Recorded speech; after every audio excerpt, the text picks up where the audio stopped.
அடுத்ததாக திரைப்பட இயக்குனரும் தயாரிப்பாளருமான சக்தி சிதம்பரம் அவர்களுக்கு, நடிகரும் நடன இயக்குனருமான அடுத்ததாக தமிழ் திரைப்பட தயாரிப்பாளர் சங்கத்தின் செயற்குழு உறுப்பினர்கள் 2 பேருக்கு ஒரு சால்வை இல்லை, 2 பேருக்கு தனித்தனி சால்வை தான்.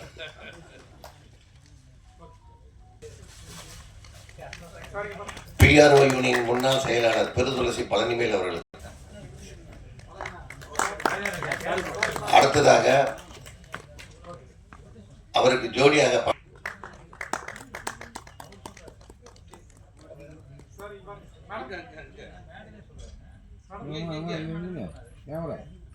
ஜோடியை விடவே மாட்டார் போல இருக்காரு.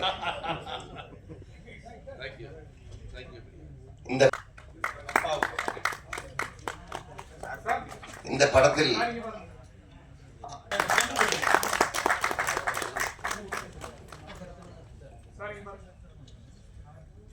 அடுத்தது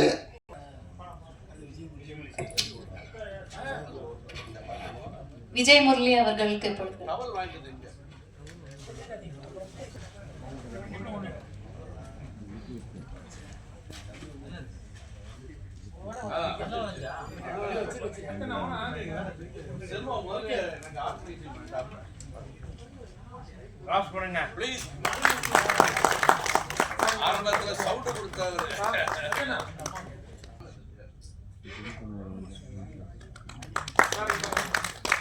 கிளாமர் சத்தியானோட தப்பா நினைச்சிட்டீங்கன்னு நினைக்கிறேன்.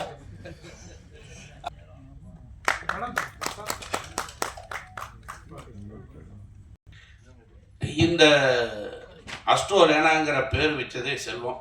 நான் ஏற்கனவே சொல்லியிருக்கேன், செல்வம் இதெல்லாம் சொல்கிறாப்புல அதெல்லாம் சக்ஸஸ் ஆகிடும்.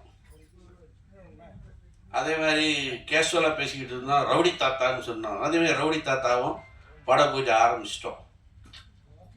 அதே மாதிரி இது ஜனரஞ்சகமாக இருக்கணும்னு பேசி எடுத்தது, மக்களால் ரசிக்கப்படணும். அதில் நான் சில கருத்துக்கள் என்ன சொல்லியிருக்கேன்னு சொன்னால், தத்துவங்களாக தான் சொல்லியிருக்கேன். அதாவது எவ்வளவோ தத்துவங்கள் இருக்கலாம், ஃபிலாசபி பாடலாம் வந்திருக்கும். நான் இதை கொஞ்சம் வித்தியாசமாக ஒவ்வொரு ரோலாக சொல்கிறேன். ஆக ஜனரஞ்சகமாக இருக்கணுங்கிற மாதிரி செஞ்சுருக்கு.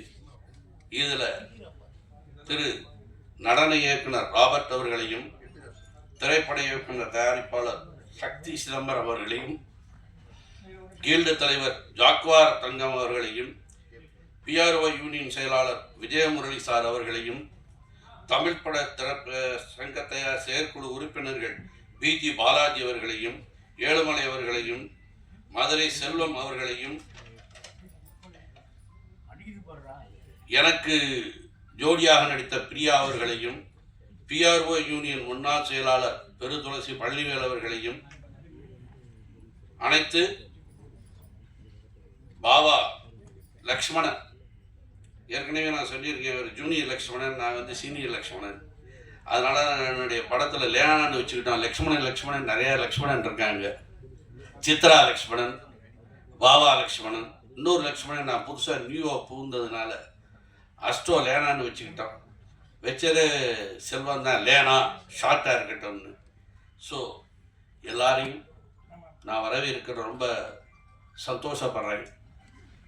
இதில் நீங்கள் இருந்து அனைத்து கலைஞர்கள் வந்ததுக்கும், அனைத்து கலைஞர்களுக்காகவும் வருங்காலத்தில் என்னென்ன கஷ்டம், ஏன்னா இந்த திரைத்துறை நலிஞ்சிக்கிட்டே வந்துருச்சுல்ல, இனிமேல் மேன்மேலும் பழையபடி உருவாகணும், பெருசாக திரைத்துறைகள் பழையபடி மேன்மை அடையணும், அது சம்மந்தப்பட்ட தொழிலாளர்களாக நல்லா இருக்கணும் அப்படின்னு வேண்டிக்கிட்டு அனைத்து உள்ளங்களுக்கும் இங்கே வந்தமைக்கும் நான் என்னுடைய மேன்மையான வணக்கத்தை தெரிவிச்சுக்கிறேன்.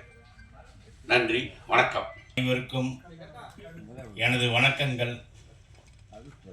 இவர் மதுரை செல்வம் மூலமாக இந்த லட்சுமணன் ஐயா பழக்கம், பூஜைக்கு வந்திருந்தோம், நல்ல மரியாதையும் கொடுத்தாரு. அவர் எப்போயே அட்வான்ஸ் கொடுத்துட்டாரு. இந்த ஷூட்டிங் தான் எப்போன்னு கேட்டுருக்கோம், சொல்ல மாட்டேங்கிறாரு. அதுக்குள்ளேயும் ஆடியோ ஃபங்க்ஷன் வச்சிட்டாரு. அதனால் இங்கே சக்தி சிதம்பரம் சார், சாக்கா சங்கம் சார், விஜயமுரளி சார் மற்றும் நம் தயாரிப்பாளர் சங்க நிர்வாக அனைவருக்கும் மற்ற பொருளுக்கும் வணக்கம். இது ஒரு நல்ல கதை, சொன்னவனே நாங்கள் ரொம்ப சந்தோஷப்பட்டோம். மதுரை செல்வம் தான் கூட இருந்து எல்லா பேரையும் கமிட் பண்ணி விடுறாரு. அதனால் இந்த படம் வெற்றியடைய என்னுடைய வாழ்த்துக்கள். லக்ஷ்மணன் அவருக்கு இன்னைக்கு பிறந்த நாள். அதனால் இந்த பிறந்த நாள் அன்னைக்கு இந்த ஆடியோ ஃபங்க்ஷன் வச்சதுனால நம்ம வந்து அவர் இன்னைக்கு கேக் வெட்டி திரைப்படம் முன்னாடி கேக் வெட்டுகிறார்.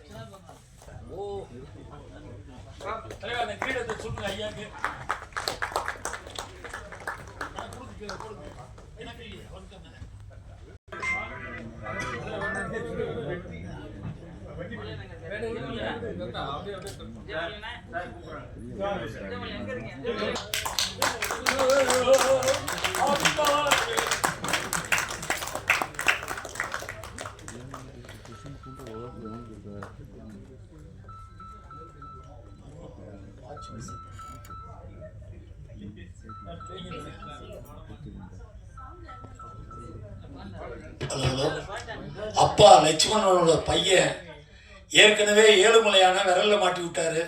இப்ப கோல்டு வாட்ச கையில கட்டி விடுறாரு. பெத்தா இப்படி பிள்ளைய பரணும்.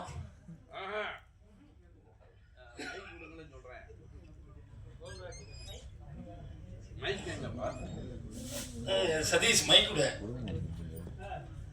அப்பா நீங்களே பேசிட்டு இருக்க கூடாதுப்பா, வந்தவங்க பேசணும். ஓகே ஓகே கடைசியா பேசுங்க. இல்ல ஒரு அந்த திருக்கடையூர்ல போட்டது நீங்க சொல்றேன், அதுதான் சொல்றேன். அப்பாவுக்கு வந்து நேற்று பிறந்தநாளை முன்னிட்டு திருக்கடையூர்ல சிறப்பான பூஜைகள் நடைபெற்றது. அந்த பூஜையில தன்னுடைய மூத்த மகன் ஏழுமலையானே விரல்ல மாட்டி விட்டுருக்காரு. 7 மலைக்கு சொந்தக்காரனா அவர் விரல்ல கொடுத்து விட்டுருக்காரு. அப்ப எந்த அளவுக்கு இருக்குன்னு பாத்துக்கோங்க.